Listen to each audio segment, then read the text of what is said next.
Joining us now to help make BYU Sports Nation that much better is a man who knows about the punter room.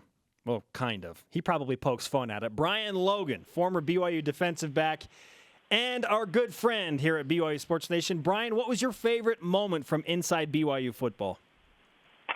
Oh, favorite moment.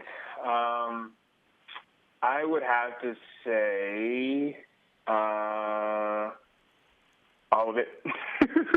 No, I would probably have to say the clown session with Coach Holliday as well.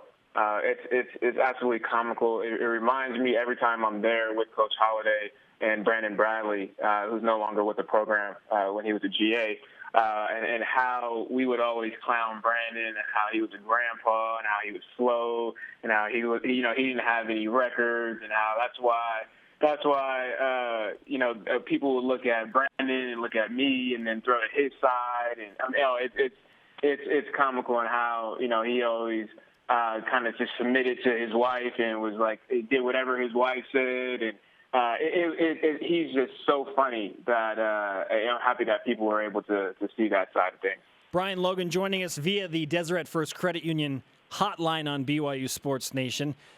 Brian, Jeremy and I have had a lot of concerns about the secondary, so we're going to shift our attention into that specific category of the BYU defense. And obviously, Jordan Prater being the backup free safety, Kai Nakua threw a sucker punch in Miami. There's going to be some consequences, you'd think, in the opener. We don't know anything quite yet. But what role will Jordan Prater play in the game, in your opinion, on Saturday?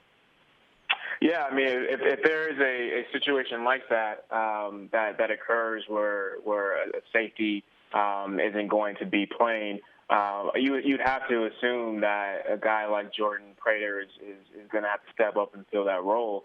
You look at the last few weeks of camp and how they were doing some quote unquote cross trainings, right, to prepare the entire secondary for playing multiple positions. And when you hear some of the things that the coaching staff has said and even some of the players about Jordan Prater at the safety position, I mean, they're very high on him. And, this is a kid that played in high school, so he understands the position. He understands the feel of being a safety and how to direct guys. I know that he was very, very smart. I was really impressed with him last year coming into fall camp and just how he's so up to speed with technique, and he was doing things that I wasn't able to do until my senior year of college at BYU. He was doing that, coming off of a mission or his redshirt year. So I would have all the faith in Jordan playing that safety position. But if not, I mean, you look at what he's able to do at the cornerback position. He's had a lot of experience last year with that in some game reps and some good plays. So, I mean, you at the end of the day, you want him to be in your starting four. When you look at the cornerbacks for BYU, as a former corner, what do you think of Micah Hanneman, newcomer, and Michael Davis? Well, I've said this, last year or 2 years ago when they started to make that switch for Michael Davis to corner, that, I really believe in my heart that he was going to be the best corner that is going to come out of the BYU program in the Bronco Mendenhall era. And you look at all of his tool set. Yeah, go back, man. I think I said it on Countdown, dude. Go back. You're the producer of that show. Go back to the archives and review it and play it, because that's what I said. So I want some credit when that does happen. But when you look at all of his skill set and his tools, he has the height. But not only does he have the height, he has the length. He has the speed. I mean, this is a kid, a track guy. And then you look at what he's done this offseason. He's gained 10 pounds, so now he can be a little bit more physical. He could be a little bit more stout when it comes to getting off run blocks and boxing out these bigger receivers that are, 6'3", 6'4", 200, 215 pounds that he's going to go up against, especially with his schedule. So he has all the tools that he needs to be successful. It was really just having the light bulb go off in his head, that aha moment. And that's very hard when you have played offense your entire life and even in college and you're making that transition. So it really just depends on how fast he could really acclimate to that position. And I think that's what he did this fall camp. And then when you look at Micah, I mean, Micah's just a stud, right? He's just an athlete. I think he can play any position on the field, even safety. And field corner, you definitely want to have your best athlete on that side of the ball. You're in space. You're by yourself. You get zero help. So you got to do anything possible to be successful, which is why you want your more athletic kids. And I think he is one of the more athletic guys, not only in secondary but on the defense. So I have no concerns, man. I mean, I've been talking smack these last few weeks that they're going to be fine. Everybody has all these issues, but I would be surprised, man. I would curl up and cry if the secondary gets torched on Saturday. Brian Logan joining us on BYU Sports Nation. Follow him on the Twitter machine at BrianLogan7. When you look at last year's defense, Brian, compared to what you anticipate you will see BYU do against Nebraska in their opener on Saturday, where do you think the immediate visual difference will come from the BYU defense in terms of improvement? I would say the speed of the game and the speed from the players. I think that you'll see guys flying around and at the snap of the ball rather than kind of just floating and really not knowing where to go and what to do. And you could even, for the fans, even really start to focus on the pre-snap. When Nebraska comes out of the huddle and guys start looking around, look for guys to make checks, almost instantly. Whereas last year, you kind of had guys kind of looking around and saying, hey, what do we do? What do you want to do? Free safety or, middle linebacker, what should we do here? What play do you want to run? And so look for that to be, for guys to start barking immediately, guys coming out, Nebraska coming out the huddle. And then at the snap of the ball, guys flying to their assignment because these guys know what they're doing.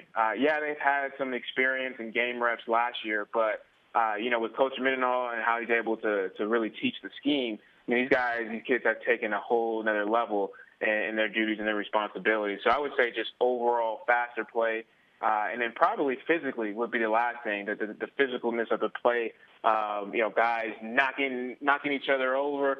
We saw it all throughout camp and why I believe the defense was prosperous over the offense is just them being a little bit more physical. And again, that's what you get with the Coach Mendenhall mentality because he's crazy himself. Let's talk about maybe biggest surprise in your opinion that's going to come out of the game Saturday on defense from an individual. I would probably say, and this is probably more for me, but I would say Bronson Kafusi. I know a lot of scouts are high on him, and he's probably projected to be the only draft pick for BYU this year. And you look at his ability and his potential as far as height, weight, speed, athleticism. He has everything, he needs to play at the next level. But for me personally, I haven't really seen just that bark, that fight, that intensity, him just really dominating a game and a game against a P5 school where it's multiple sacks, multiple tackles for losses, maybe even some pass breakups, just disrupting the entire flow of an offense and ending drives and being that impact player that we all know that he can be. But I think you'll see that, against Nebraska on Saturday. This is an offensive line that doesn't have a lot of returners coming back. And so, during camp, they're still trying to rotate, 8 to 10 guys, 2 or 3 guys coming back that are starters that have some experience. And then most importantly, you have a whole new scheme, right? We don't know exactly what we're going to see yet. But now it's time for these kids to put it on the field without their coaches behind them, right? In fall camp, it's very easy because you have coaches in your ear. You can call timeout whenever you want. If you mess up, oh well. But you can't. There is no more resets or do-overs when it's a game time situation. And so I think Bronson will be able to take advantage of the lack of experience, game experience, and the lack of knowledge that these offensive linemen are going to be in the scheme. Former defensive back at BYU, Brian Logan on BYU Sports Nation. Brian, is it too much to ask this BYU defense to uphold that 24-point standard the Bronco Mendenhall has implemented into the program against a team like Nebraska or against any of the teams they face in September for that matter? Heck no, man. That's the standard. I got to live up to it. They got to live up to it. Shoot. And then people before me have to live up to it. That's what it is. That's the formula for success. You got to hold them up to 24, and I'm hoping that they hold them under 14. Because that 14? is a little bit of a tease of what we'll be talking about this Saturday countdown to kickoff. So. And I made my prediction with AFR last night that they'll hold them under 14. So, I'm not only am I hoping that they hold them under 24 because we know the winning percentage when a BYU defense does that, but also for myself and trying to win the competition, the prediction competition on AFR. So hopefully these guys can help me out. But the main reason why I say that is because you have Coach Mendenhall first and foremost, right, and how much of a genius he is. But you look at some of the issues that Nebraska should be facing. Again, they are still getting used to the scheme and the flow of things. It's the first game, so you got to expect penalties and guys really not knowing what to do. Offensively, they have a scheme. This is what we think. That they'll implement Mike Riley's scheme, a pro-style offense, but you have more spread option running type of guys, and so that just doesn't really mesh well. You can't.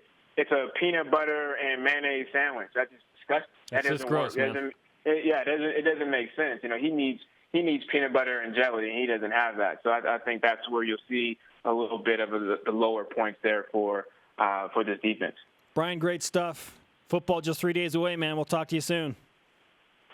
All right, guys. See you soon.